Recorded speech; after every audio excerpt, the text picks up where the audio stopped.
Hello and welcome to Spinster's Library. I'm Claudia and today I want to talk about what classic dystopian fiction of the 20th century can tell us about the fears and worries of the time, and obviously the fears and worries of the authors who wrote these dystopian classics. This is part of a series of videos, by the way, so if you're interested in more discussions of 20th century dystopian literature, if the global pandemic hasn't put you off that interest, then check the description box where you can find the entire playlist with more videos about 20th century dystopian classics.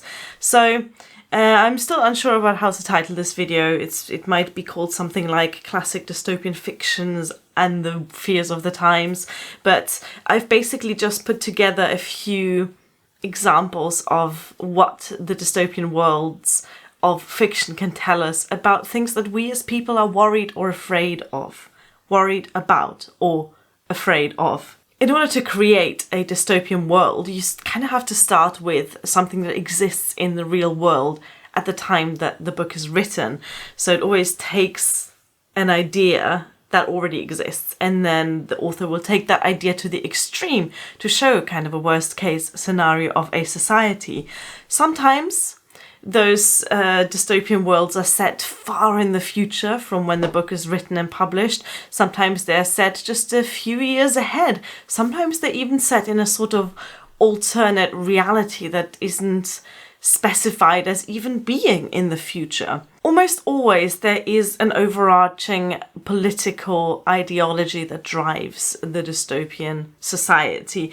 And I find it interesting to see how some societal structures are different from the real time and place, and some structures are completely the same. So before we dive into the examples of dystopian fiction, I just wanted to quickly mention post-apocalyptic fiction as well, because post-apocalyptic fiction also gives us an idea of the fears and worries of a time and a place.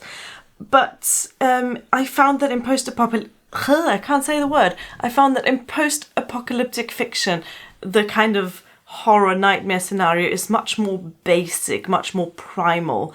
You know, things like illness, things like war, complete destruction, they are very basic worries of humanity. In dystopian fiction, those worries are kind of more developed and more concrete and less about immediate survival and more about personal freedoms.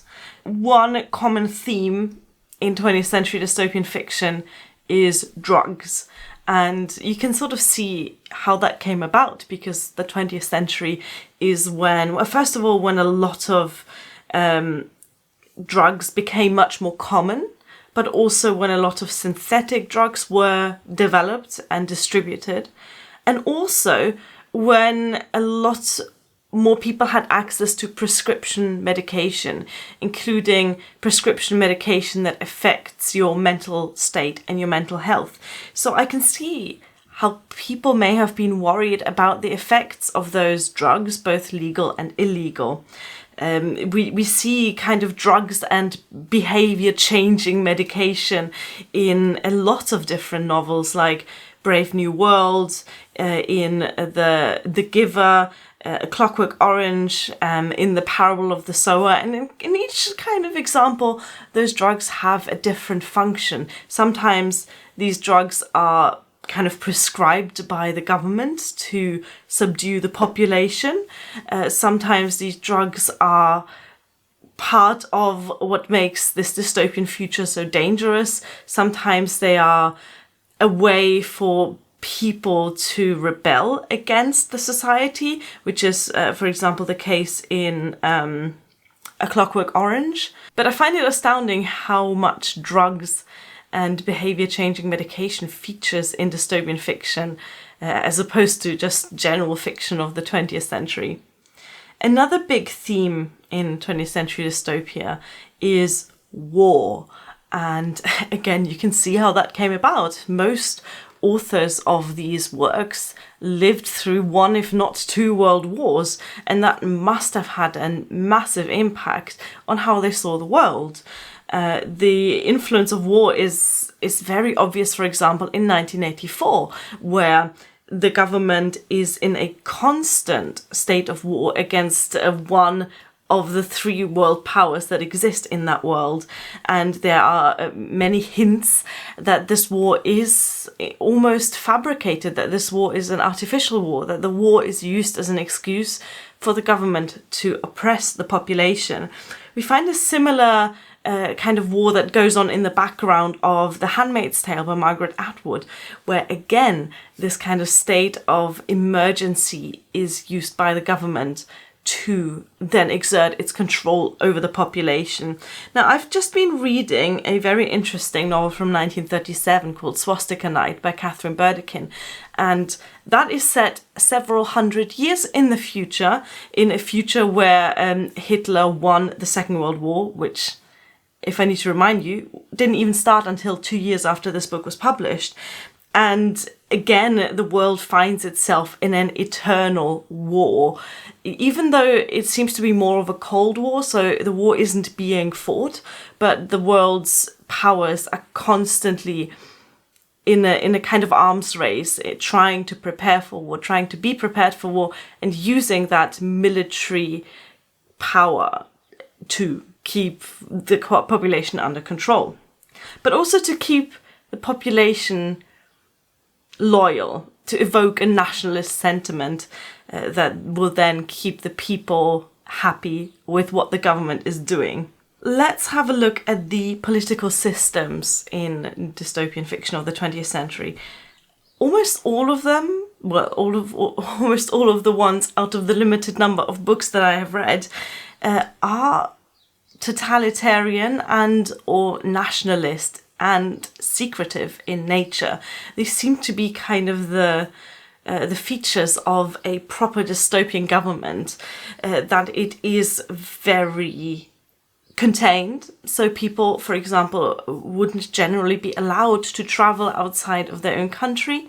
It generally seems to be very totalitarian. Personal freedoms are subdued and repressed, and the government is very big on punishment.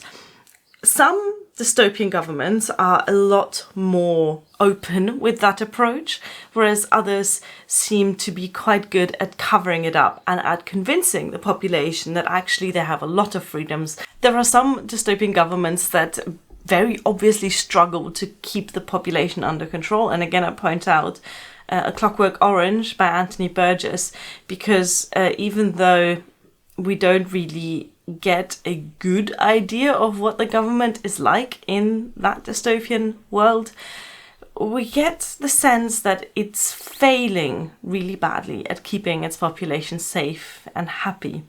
In 1984, the government isn't particularly keen on keeping its people happy as long as it manages to keep them quiet. Whereas in Brave New World, the fabrication of happiness is one of the core aims of the government of that particular society. So, different approaches, but all very much led by the same kind of ideology. Another really common theme in 20th century classic dystopia is the idea of technology as a kind of a destructive force which is directly opposed to human nature. And this destructive force is often used by the government to suppress the humans and keep them under control. And one favorite example of mine for that is The Machine Stops by E.M. Forster, in which, basically, to use modern terms, everyone is in self-isolation and communicates via social media only.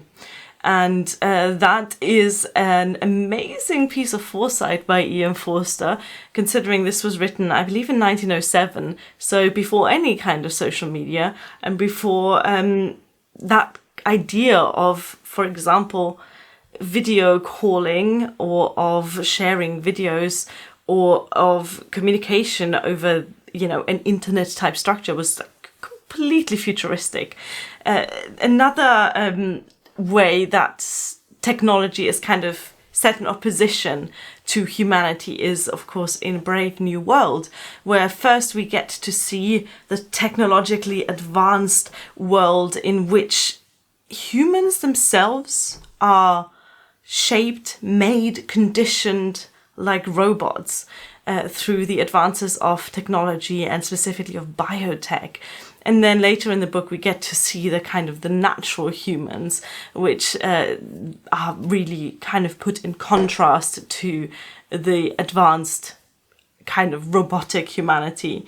I think everyone is familiar with the technology of in 1984, especially with surveillance technology that, again, was just really quite accurate. If you just look at the technology in 1984 rather than the specific uses for it, it's pretty impressive that George Orwell came up with such an accurate description of basically an Amazon Alexa in your home.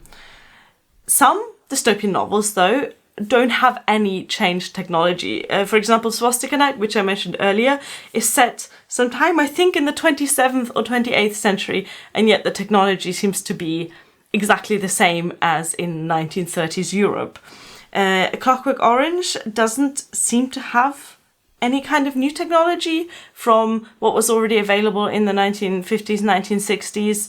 The Children of Men is another example where, even though it is set a few decades in the future from when it was written, so it was written in the 1990s and it's set in about now, and yet the technology seems to be very much unchanged. And then an example that I find quite interesting, because it seems to be almost regressive in terms of technology, is The Giver by Lois Lowry.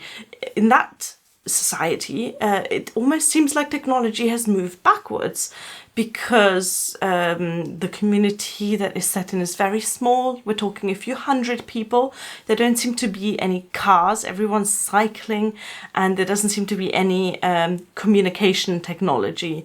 So that's a really fascinating futuristic world, because you can totally imagine us having to move back to that kind of more basic way of infrastructure in the wake of climate change. Finally, let me just talk about what I think they just didn't get right. Obviously, there's a lot of things that they didn't get right in dystopian novels, thank goodness.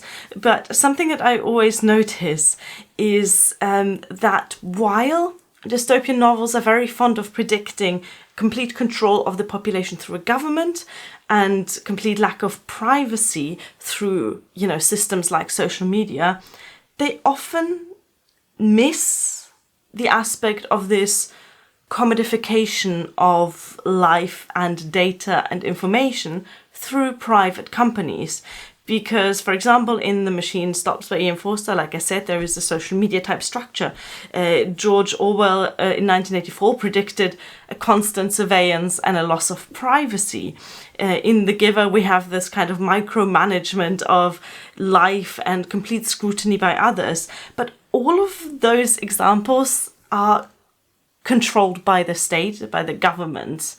Whereas in actual reality, in our 21st century, we are, and I'm not excluding myself in any way here, we're happily sharing our data online in exchange for convenience. I am no exception to that. Look at me talking to a camera right now.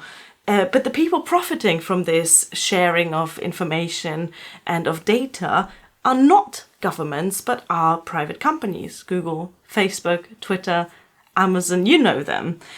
So that is something that I haven't read in a 20th century dystopia so far.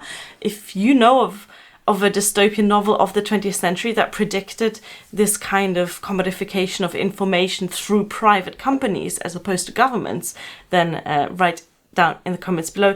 The only kind of example that touches upon that I can think of is Parable of the Sower by Octavia E. Butler, in which, and this is kind of only mentioned on the fringes of the narrative, but which has got some private companies kind of exploiting their workers. That's the only kind of like capitalism extreme version of this kind of thing that I can think of, but nothing that even slightly approaches my personal relationship with social media networks. So that is, I think, a big thing that they were really missing in the 20th century. Obviously, dystopian fiction is still being written, and after I finish this week of reading dystopian classics, I kind of want to dip my toes a little bit more into contemporary dystopian fiction. because again, maybe that can tell me something more about the crazy time that we are living in right now. As always, I welcome your thoughts down below, and check out the playlist for more 20th century dystopian related videos. Thank you for watching. Bye!